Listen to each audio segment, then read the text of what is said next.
cordial saludo, mi nombre es María Valentina Torres, estudiante de la carrera de Comercio Exterior en la Universidad de las Fuerzas Armadas.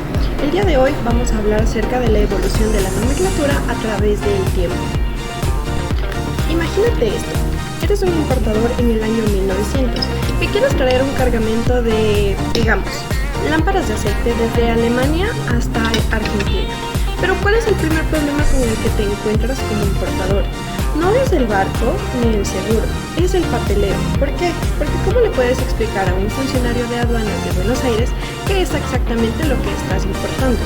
Porque en Alemania, tu lámpara de aceite con base de porcelana podría ser una lámpara de iluminación en Argentina, en Chile un utensilio doméstico y en Uruguay, quién sabe, quizás un artículo de vidrio y metal.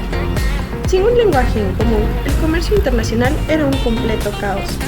Un mismo producto tenía decenas de nombres en distintos puertos de aduana, lo que generaba confusiones, retrasos, pero sobre todo discusiones que interminablemente no podían decidir cuántos eran los impuestos que determinado producto debía pagar por su pase en la aduana.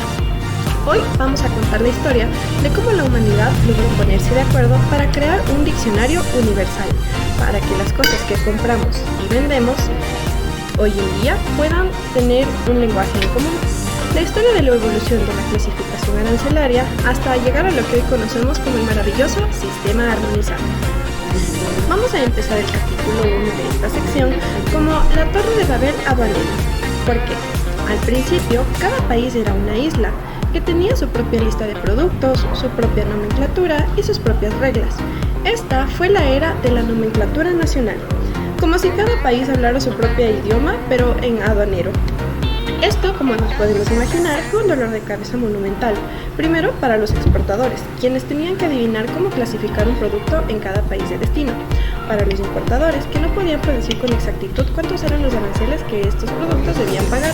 Y en tercer lugar, para los gobiernos, puesto que era casi imposible comparar estadísticas de comercio internacional, porque ¿cuánto de café se habrá comercializado en el año 1920?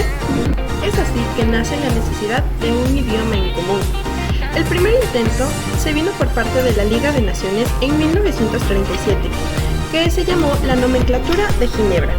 Fue un primer paso valioso, pero limitado, porque solo cubría alrededor de 1000 posiciones y no logró una adopción masiva. Era un dialecto, pero no una lengua global.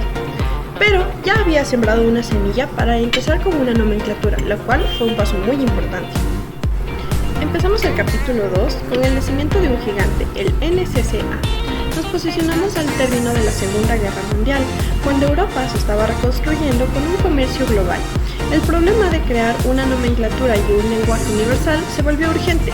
Es así que en 1955 nace en Bruselas la nomenclatura del Consejo de Cooperación Aduanera, el NCCA.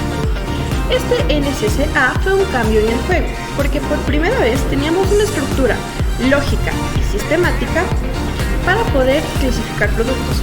Su gran innovación, ¿cuál fue? Que se organizaba por materiales y etapas de elaboración. Pensemos en un simple abrigo de lana. En el capítulo 1 habríamos encontrado como animales vivos a la oveja. En el capítulo 5 habríamos encontrado productos de origen animal y ahí estaría la lana en su estado puro. Para el capítulo 11 conservaríamos los materiales textiles, el hilo de la lana. Para el capítulo 51 tendríamos lana fina u ordinaria en tela.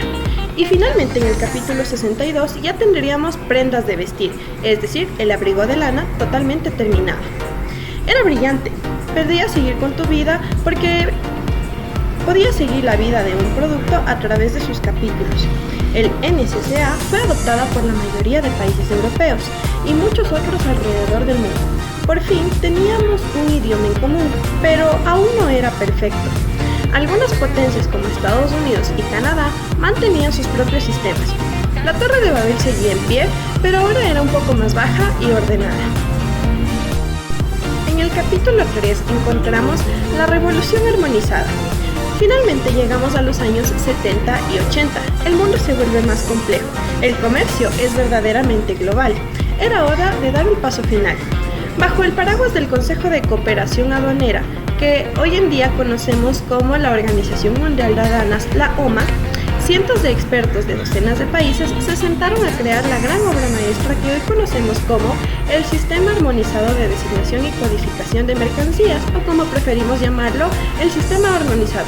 Pero, ¿por qué fue tan revolucionario? Porque aprendió de los errores del pasado y creó algo flexible, universal y lógico.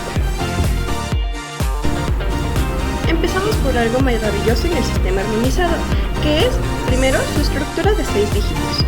Un código único para cada producto que se quiera comercializar en el planeta. Los 2 primeros dígitos indican el capítulo y nos dicen si esto va a ser un animal, un mineral o un producto químico. Los 2 siguientes nos indican la partida, es un pescado o es lácteos. Y los 2 últimos dígitos son la subpartida, que es un lácteo de queso rallado, es un queso fresco, es queso parmesano o es queso mozzarella. Este código de 6 dígitos es obligatorio e idéntico para todos los países miembros, que actualmente son 184 países que se rigen bajo la OMA para poder seguir y utilizar este sistema armonizado. Es el núcleo y el corazón del sistema. Número 2. Su flexibilidad. Los países pueden agregar más dígitos para su uso interno, y a esto lo conocemos como apertura nacional. Pero los 6 primeros dígitos son el pasaporte universal de toda mercancía. En el punto número 3 encontramos la actualización. Cada 4 o 5 años este se actualiza, porque aparecieron los smartphones y se crea una nueva partida. Los paneles solares se vuelven más comunes, esto cambia su clasificación, y así el sistema armonizado se mantiene vivo, respira al ritmo de la innovación humana y nos ayuda constantemente a poder declarar mejor nuestras mercancías mediante su correcta clasificación. Para la conclusión tenemos el lenguaje invisible de la globalización. Así que la próxima vez que veas un contenedor en un puerto o que recibas un paquete de otro país, piensa en esto.